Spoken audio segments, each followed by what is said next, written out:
오늘은 누구라도 쉽게 똑똑해 보일 수 있는 방법에 대해 알려드리려고 합니다. 방법은 의외로 간단해요. 누군가에게 똑똑해 보이고 싶다면요, 무조건 부정적인 견해를 이야기하면 됩니다. 문제를 이야기하고 안 되는 이유를 말하면요, 똑똑해 보여요. 계속해서 상대방이 하는 이야기의 약점을 파고들고 노라고 말하는 것이죠. 이런 전략은 특히 컨설팅 같은 산업에 종사하는 사람들이 주로 사용하는 기술이에요. 실제로도 비관론자는 똑똑해 보입니다. 왜냐하면 대부분 이들이 하는 말은 맞는 말이기 때문인데요. 무슨 일이든 생각이나 계획대로 될 가능성보다는 그렇게 되지 않을 가능성이 훨씬 더 높아요. 만약 주변 사람이 새로운 사업을 시작한다고 했을 때 이런 이유 때문에 안 될 거야, 넌 그래서 실패할 거야 라고 말한다면 이 말은 90%의 확률로 맞는 말이 됩니다. 원래 사업은 성공하는 경우보다 실패하는 경우가 압도적으로 많으니까요. 이렇게 실패를 예측하는 사람들의 의견은요, 맞을 확률이 높아요. 그리고 높은 확률로 맞는 말만 하는 똑똑한 사람들은 부자처럼 보입니다. 하지만 주변을 둘러보세요. 똑똑한 비관론자이면서 동시에 진짜 부자인 사람은 찾아보기 힘듭니다. 왜냐하면 비관론자는 대개 돈 대신 똑똑하다라는 감투를 얻기 때문입니다. 반면에 낙관론자가 말하는 할 수 있다, 된다는 대부분의 경우 틀린 말입니다. 그 말의 10번 중 9번은 틀리기 때문이죠. 그리고 낮은 확률로 딱 한 번 맞는 것입니다. 하지만 가능하다, 할 수 있다, 된다라는 낙관론자의 전망은 그 한 번의 올바름으로 부와 명예를 얻습니다. 그들이 가진 긍정적인 견해 때문에 똑똑하거나 부자처럼 보이지 않지만 상대적으로 이런 부류가 진짜 부자인 경우가 많아요. 주변의 예를 들어볼까요? 오랫동안 SNS를 하다 보면 본의 아니게 다양한 사람들을 관찰하게 됩니다. 그중 한 가지 흥미로운 패턴을 가진 부류의 사람들이 눈에 들어와요. 이 사람들은요, SNS에 공유하는 포스팅의 내용이나 팔로의 피드백을 보면 굉장히 유능하고 똑똑한 사람임이 분명해 보여요. 그리고 스스로도 자신의 분야에 대한 지식과 통찰이 최고 수준임을 자부하는 글을 쓸 정도로 자신감도 있습니다. 저는 당연히 이런 분들이라면 어느 정도 경제적인 안정과 성취가 있을 거라고 예상했었거든요. 그런데 이렇게 오랫동안 몇 년의 시간이 흘렀어요. 근데 상황은 제 예상과 다른 것 같더라고요. 소위 이야기하는 경제적 자유는커녕 당장 눈앞에 경제적인 문제에 대한 어려움이 느껴지는 징후들, 심지어 이런 이야기들을 직접적으로 하는 포스팅을 올리는 것을 지난 몇 년 동안 목격했습니다. 정말 이상한 일이죠.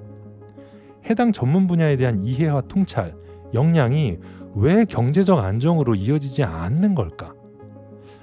그 이유에 대한 몇 가지 패턴을 발견했습니다. 가장 두드러지는 특징은 대개 이들은 본인의 지식과 뛰어난 역량이 자신의 운명의 발목을 잡는다는 점입니다. 먼저 똑똑한 사람들은 타인의 성취와 성공을 쉽게 인정하지 않습니다. 나보다 덜 똑똑하고 지식도 많지 않아 보이는 사람의 성과가 정당해 보이지 않는 거죠. 하지만 나보다 덜 똑똑하고 나보다 못난 사람이 나보다 더 큰 성공을 거두었다면 이보다 큰 기회가 어디 있을까요? 이들을 폄하할 시간에 자신이 스스로 해당 분야에 뛰어들면 크게 성공할 텐데 아쉽게도 이들은 그렇게 하지 않습니다.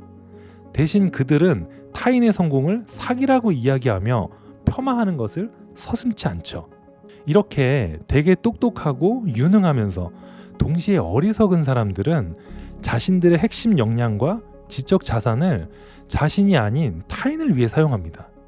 다만 이 중에 지혜로운 몇몇 분들은 이 능력을 타인의 성장과 성공을 돕기 위해 사용하지만 그렇지 않은 분들은 이 능력을 타인의 성장과 성공의 필연성을 부정하기 위한 자기 합리화의 수단으로 사용을 하죠. 쉽게 말해 자신의 근본적인 신념과 행동을 변화시키지 않기 위해서 자기 스스로를 설득합니다. 이들의 논리적이고 똑똑한 장점이 역으로 작용하게 되는 것이죠. 이것을 자존심이라고 표현하면 적절할까요? 실제 자존감이 낮은 사람들은 자신의 낮은 자존감을 보상하기 위한 방편으로 자존심을 활용합니다. 그런데 이때 발동하는 자존심은 실제 자신이 정당하게 누릴 수 있는 만큼의 자격과 범주를 벗어나게 되죠. 결과적으로 자존심과 자격지심의 묘한 경계가 신경증의 형태로 표출됩니다. 이러한 감정의 배설물을 SNS에서 발산하는 것. 저는 똑똑하고 역량 있는 사람에게서 유독 이런 모습을 쉽게 발견하게 되더라고요. 역설적이게도 이런 방식으로 자존감을 보호하려는 사람들이 단기적으로 동일한 내면의 욕망을 감추고 있는 사람들에게 사이다라는 말로 칭송될지언정 장기적으로는 성장하지 못하는 모습을 관찰하게 돼요. 무엇보다 자존감이라는 스스로에 대한 존중의 원천이 타인의 결점과 약점을 기반으로 형성돼선 안 될 일인데 말이죠. 지식의 반감기가 기하급수적으로 짧아지고 이에 따라 성공의 공식과 방향도 빠르게 변화하고 동시에 다양해지고 있어요. 과거에는 지금 현재 오늘 똑똑한 사람이 5년 뒤에도 여전히 똑똑한 사람일 가능성이 높았습니다. 하지만 지금은 달라요. 새로운 것을 배우고 성찰하고 어제의 지식과 경험을 끊임없이 의심하지 않는다면 오늘 가장 똑똑했던 사람도 당장 내일은 그 지식과 경험을 바탕으로 세상에서 가장 멍청한 사람이 될 수도 있습니다. 무언가를 누군가에게 가르칠 때 가르치기 가장 어려운 사람이 있어요. 바로 어느 정도 알고 있는 사람입니다. 이들보다는 오히려 아예 모르는 사람을 가르치는 편이 훨씬 쉬워요. 왜냐하면 아예 모르는 사람은 그저 알려주는 방법 그대로 그냥 배운 대로 실행하기 때문입니다. 그런데 조금 알고 있는 사람은 자신이 알고 있다고 착각하는 기존의 개념에서 벗어나기가 정말 어려워요. 모르는 것을 배우는 것은 쉽지만 아는 것으로부터 벗어나는 것은 그만큼 어려운 일인 거죠. 모든 일에 작용이 있다면 반작용이 있겠죠. 물리학자 존 휠러는 이런 말을 남깁니다. 우리 지식의 섬이 커지면 이에 맞춰 무지의 해변도 그만큼 더 커진다. 사실 현명한 사람일수록 스스로를 의심하는 능력도 발달됩니다. 이를 하워드 가드너의 다중지능 이론에서 자기 성찰 지능이라고 하죠. 그런데 단순히 자신이 많이 안다고 생각하는 사람은 주로 대상을 평가하고 평론합니다. 하지만 자신이 알아야 할 것이 더 많다고 생각하는 사람은 배우고 성찰하죠. 여기서 중요한 점은 평가와 평론은 부푼 자존감, 지적 허영심을 채워줄지언정 경제적 성공에는 전혀 도움이 되지 않다는 거예요. 오늘은 우리가 똑똑한 사람들에게 쉽게 설득당하는 비관론적 전망의 허점에 대해 이야기해보았습니다. 결론은 이렇습니다. 어차피 10번 중 9번은 안 된다고, 실패한다고, 불가능하다고 말하는 사람보다 결국 10번 중 1번은 반드시 되니까 가능하다고, 할 수 있다고 말하는 사람과 함께 하세요. 시도하고 실패하지 않으면요, 아무 일도 일어나지 않거든요.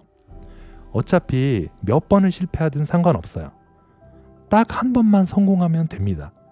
그 한 번이 인생의 모든 것을 바꿔주는 거예요. 동시에 우리 스스로가 똑똑한 비관론자가 되지 않기 위해서 2가지 사실을 잊지 않았으면 합니다. 첫째, 타인과 대상에 대한 평가와 평론의 욕망을 멀리하자는 거예요. 그리고 2번째, 배움과 성찰의 고통을 곁에 두자는 거예요. 이 2가지 말씀드리면서 오늘 이야기 마치도록 하겠습니다.